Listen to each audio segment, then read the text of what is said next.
ketika kita bicara posyandu 6 SPM juga tidak usah berpikir terlalu rumit sebenarnya. Ada hal sederhana yang bisa kita lakukan. Ini kalau posyandu sudah baik. Biasanya ini apa? Tempat tinggal, rumah kader. Rumah kader. Ada PAUD di sini? Kalau terdekat di mana?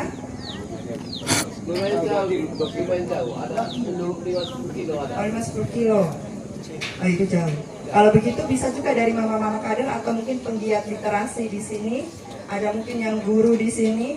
Ketika hari posyandu nanti bikin ada pojok baca. Di sini belum ada. Kita punya mana Ibu Putri. Kita masih ada bantuan buku. Masih satu. Nah ini kami bantu kerjasama dengan Taman Bacaan Masyarakat NTT, Provinsi NTT. Ada bantuan buku. Mungkin pada hari posyandu bisa minta tolong. Kalau misalnya di antara kader atau di antara warga masyarakat yang bisa suka dengan anak-anak, kemudian mungkin dia punya basic pendidikan entah guru atau apa, bisa ada ruang kecil gitu atau tempat kecil, sudut kecil untuk kemudian dia mendongeng. Nah, anak-anak yang menunggu ditimbang diukur ini bisa sembari mendengarkan cerita. Itu bagian dari SPM pendidikan kalau itu dilakukan secara rutin tiap kali posyandu. Kemudian lagi kalau sosial bagaimana Ibu? Sosial di sini ada BLT toh? Pembagian BLT biasanya di kantor desa. Bisa juga dilakukan misalnya di ketika di posyandu entah di hari yang sama ataupun di hari yang berbeda. Itu sudah layanan sosial. Kemudian ketika kita bertanya, kalau PUPR kita mesti bangun apa Ibu? Tidak harus selalu fisik. PUPR kita bisa sebagai penyedia data, informasi. Eksekusinya nanti di dinas terkait.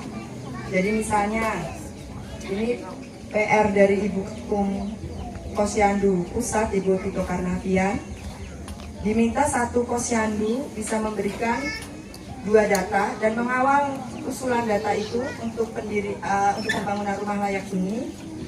Setiap posyandu 2 rumah. Tapi saya bilang untuk NTT nggak usah satu posyandu 2 rumah. Cukup satu posyandu bisa mengusulkan satu data dari lingkup posyandunya ini mana yang paling membutuhkan pembangunan rumah layak huni. Kemudian dari koordinator posyandu naik ke desa, mama desa nanti yang mengawal usulan itu supaya pastikan yang diusulkan kader posyandu ini naik ke kecamatan. Yang kecamatan juga gitu, mama camat kawal sampai di kabupaten. Nanti mama bupati yang memastikan di tingkat kabupaten itu bahwa data yang masuk, data yang didapatkan dari posyandu itu yang mendapatkan prioritas untuk dieksekusi, untuk dilaksanakan. Kenapa? Karena biasanya data yang didapatkan oleh kader posyandu, kader Dasawisma, di sini ada Dasawisma toh?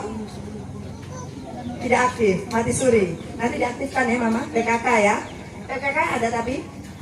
PKK ada, kepengurusannya ada. Nanti tolong diaktifkan lagi Dasawismanya.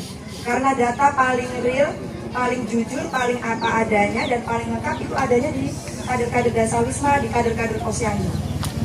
Kalau sudah di atas itu, sudah di meja Pak Bupati itu banyak sekali tarik-menarik kepentingan. Banyak sekali tarik-menarik urusan politiknya dan yang lain-lainnya. Tetapi kalau data yang disajikan, yang dihasilkan oleh kader-kader posyandu dan Dasawisma, saya yakin itu adalah data yang sebenar-benarnya dan sejujur-jujurnya.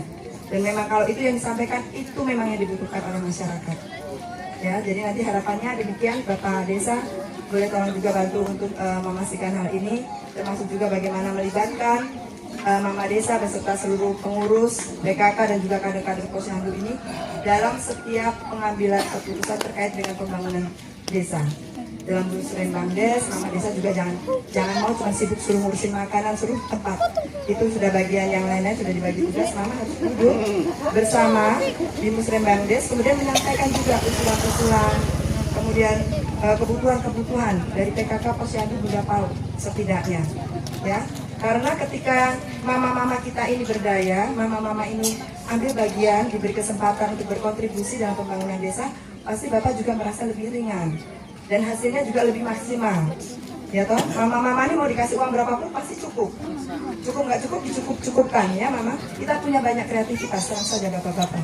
tetapi tetap tidak mengurangi harapan juga tetap ada prioritas, bukan prioritas, ada perhatian untuk kebutuhan anggaran program-program yang dilakukan oleh mama-mama ini. Terutama dalam hal stunting kita ada 3 isu besar, permasalahan stunting, kemudian saya senang di sini berapa tadi? Tinggal 4, gizi buruk tidak ada, luar biasa. Kia juga 3 tahun berturut-turut udah 0 ya. Selamat Ibu Kapus, terus pertahankan. Kemudian juga ini terkait kesehatan, terkait stunting. Kemudian tentang penurunan kemiskinan ekstrim. Nanti Mama kalau Dasa Wisma itu sudah aktif, Mama bisa dorong untuk kelompok-kelompok Dawis ini pemanfaatan pekarangan, ditanam sayur, budidaya ikan tawar atau dan segala macamnya. Kalau proposalnya atas nama kelompok itu kita bisa bantu carikan. Mama kabupaten bisa berjenjang lah. Dari desa minta ke kecamatan, kecamatan itu dibantu untuk mendapatkan bantuan.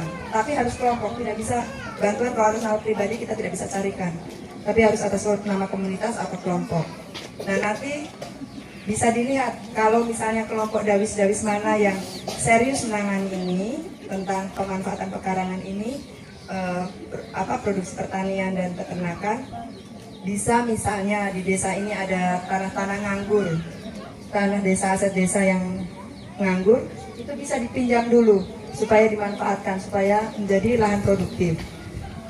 Akhirnya akan ada peningkatan ekonomi untuk anggota Dawis atau yang mengerjakan itu. Selain kecukupan gizinya, ketahanan pangannya terjaga, ekonominya bisa ada tambahan sedikit-sedikit. Nah, semoga kalau ada perbaikan ekonomi ini, kita ada banyak perbaikan di banyak hal. Kesehatan pasti ada perbaikan, semestinya. Pendidikan pun juga akan ada perbaikan, begitu ya. Dan kemudian juga, ini juga bagian dari kita mencegah atau mengurangi angka kekerasan terhadap perempuan dan anak. Ini isu ketiga, yang isu besar yang menjadi fokus dari PKK, Posyandu, PAUD, Dekranasda adalah itu. Kemiskinan ekstrim, stunting, dan juga kekerasan terhadap perempuan dan anak. Kenapa sering terjadi? Kenapa perempuan-perempuan terima saja atau diam saja ketika mendapat perlakuan kekerasan? Karena dia tidak punya kemandirian ekonomi. Mau ngadu yang bikin kasar suaminya sendiri, nanti kalau suami saya diproses, kemudian saya harus bagaimana, tidak ada yang menghidupi kami. Tapi kalau punya penghasilan sendiri, bukan untuk melawan ya, tidak dalam arti melawan, tetapi supaya punya kemandirian ketika kita diperlakukan tidak adil, diperlakukan dengan kasar semena-mena, kita juga punya kekuatan untuk berani berkata tidak, berani untuk menolak. Ya, nah nanti juga di desa Bapak dari Kementerian HAM saya sampaikan ada juga program Desa Sadar HAM, nama yang terbaru kemarin, Desa Sadar HAM. Jadi nanti dari Kementerian HAM itu mereka akan memberikan sama seperti pelatihan kader begitu. Kemudian juga pasti kalau ada program ada anggaran yang akan turun juga untuk desa ini terkait dengan penguatan kapasitas HAM.